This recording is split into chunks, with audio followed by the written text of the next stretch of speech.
Hey guys, Kat Com here with Studio Sweat On Demand, and I am here with the pro lifter, our expert, AJ. How you guys doing? Today we are going to give you 5 tips on what not to do when you're lifting weights. This is really important because injury prevention and how to progress properly. And if you're doing it the wrong way, you're not going to see that change, or you're going to hurt yourself. We don't want either. All right, great. I am ready to jump right into it. Tip number 1. Tip number 1, what not to do is to hold your breath when lifting. We want to be able to get the oxygen through our body just like we do with cardio.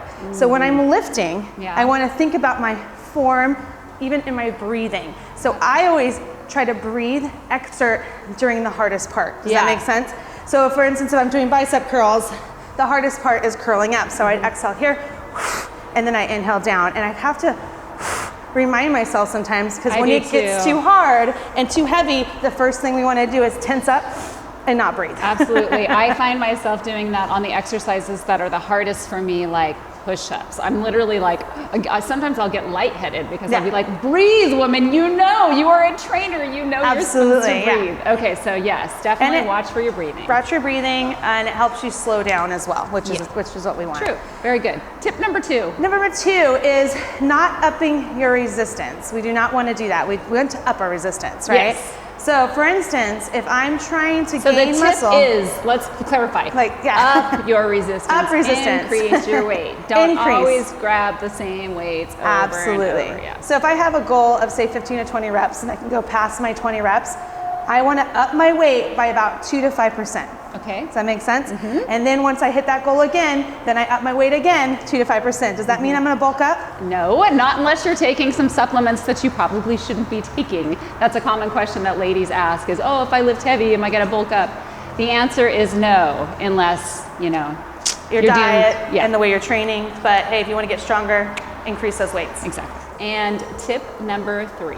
Tip number 3 is quantity over quality. That's what not to do. I had to think about that one. Right. It's like, So we still... Yes, keep it, this whole thing is 5 tips of what not to do. So what we want to do with this is we want good quality moves over quantity. So for instance, like most Studio Sweat On Demand classes, we are by a timer, correct? Yes. Because we don't know how fast you're lifting. Everyone's a little bit different. But I am not going for that timer if I'm doing good quality moves, correct? So if I hit my max before that 45 seconds is up, I don't want to compromise my form and keep pushing and injure myself. Exactly. So we do use timers a lot, and I do suggest that those of you that are trainers, that you use timers too, but be okay with your students stopping early or dropping weight.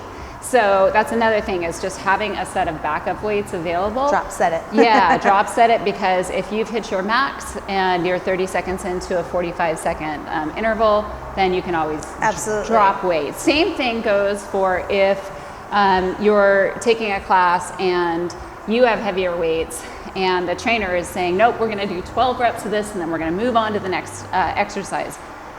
Don't feel like you have to get all 12 in if it's going to compromise your form. That is a what not to do. You've got to listen to your body, and you've got to know what you got going on. Tip number 4. Tip number 4 is don't lock your joints. Anytime I have something weighted, I never want to lock my joints, right? So joint locking, what does that mean? I'm going to do it, but you're not going to do it because I have lighter weights. But if I'm going to do a push press, normally I want to keep a soft bend to my elbow. I never want to lock it all the way up. If I do that, I'm just putting stress right there on my joint. Injury prevention, people. We don't want that to happen. A little bend is your friend. A little bend is your friend. I like that. And not just for the upper body. I know that she was doing an upper body exercise, right? But what you'll see often, I grabbed the big guy. What you'll see often is people will lock out their lower body. That is just as bad for your joints. You've still got added load, okay? You got to keep your knees soft. I prefer the offset stance, and drop. Perfect. Yep. Tip number 5, AJ. All right, using the wrong weight. So for instance, if I'm gonna be in a full body class, I'm not gonna just grab a pair of 8s. I might be able to do bicep curls, I might be able to do shoulders with my 8s, but most likely I'm gonna be able to do chest and I'm gonna be able to do back with a much heavier weight because they are bigger and larger muscle groups. True. So if I was gonna do biceps, I have my nice little tins here, but later on I'm gonna go into, or before actually, I would go into rows, I wanna at least double it up or go about 5 to 10% higher, depending on your weight. For sure, that is so important.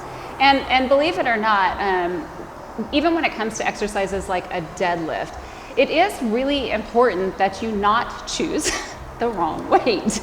Or that, did I say that right? Yep, I think you did. Get it, you get it. I get it. It's important that you have enough load in a case like a deadlift, because if you don't, you could actually hurt yourself worse because you didn't load it properly. So absolutely. Okay, great. Perfect. Anything else that you'd like to add? My goal is, don't be afraid to go heavy. It's good for your body. It's good to prevent osteoporosis, good to prevent injury prevention, all around fitness. So get those heavy weights and let's do this. All right, thank you so much, AJ. And for those body sculpting fat torquing workouts, make sure you check out Studio Sweat on Demand. Woo!